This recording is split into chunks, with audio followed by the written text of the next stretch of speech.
The question is that we know that Maimonides articulated 13 basic fundamental principles of Jewish belief that really define whether a person is a believer in Judaism. And the 13th principle, the final principle, is the notion of the physical resurrection of the dead.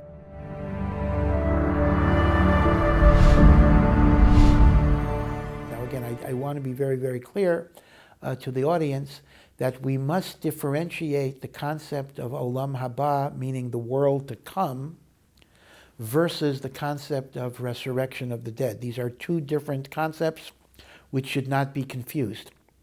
The world to come is simply a reference to what I've already referred to several times, that after a person's physical death, their soul gets reunited with God and in a state of eternal bliss.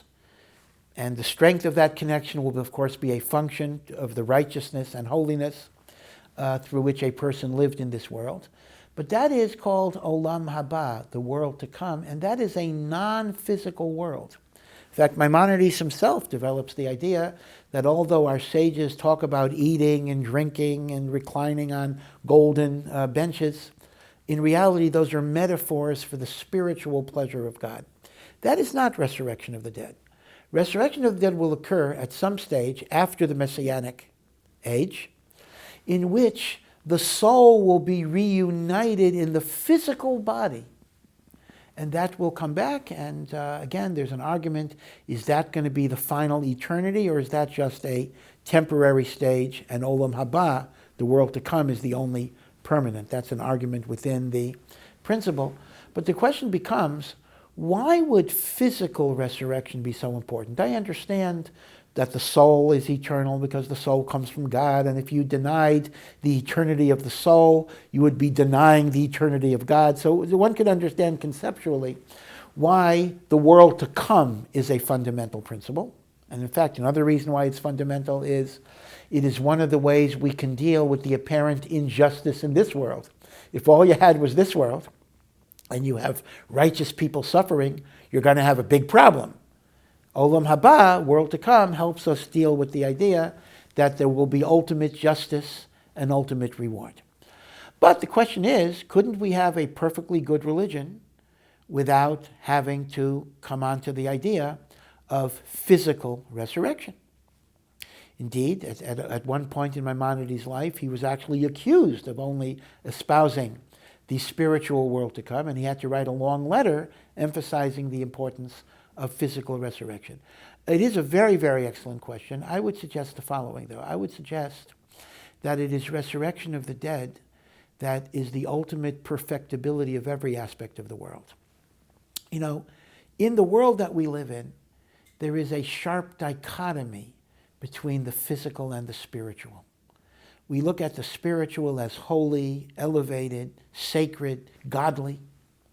And we look at the material as that which pulls me down. It represents my lusts, the baser part of my nature.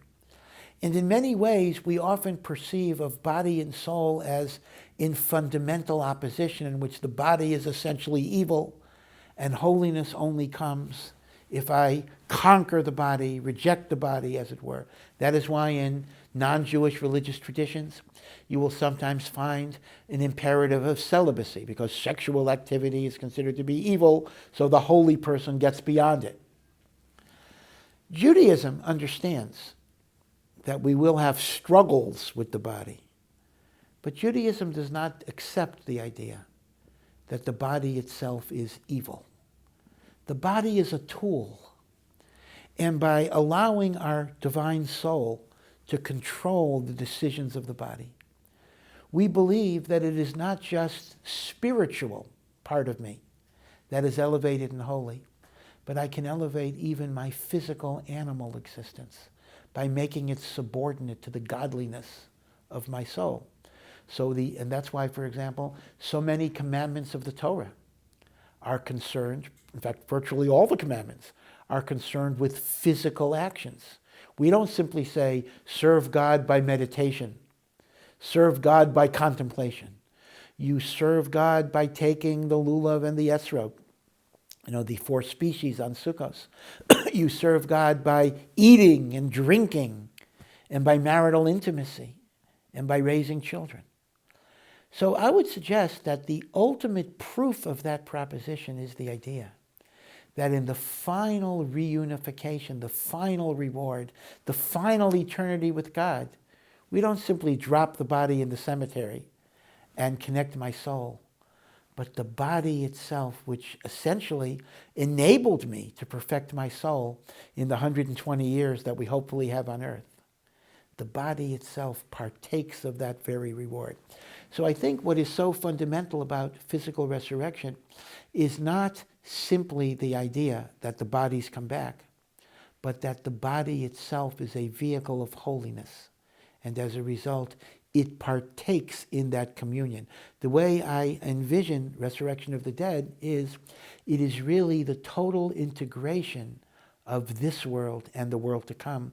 So it all becomes one, because in point of fact, God is one, and the various dichotomies that we perceive in reality are false dichotomies, and resurrection creates a true unity.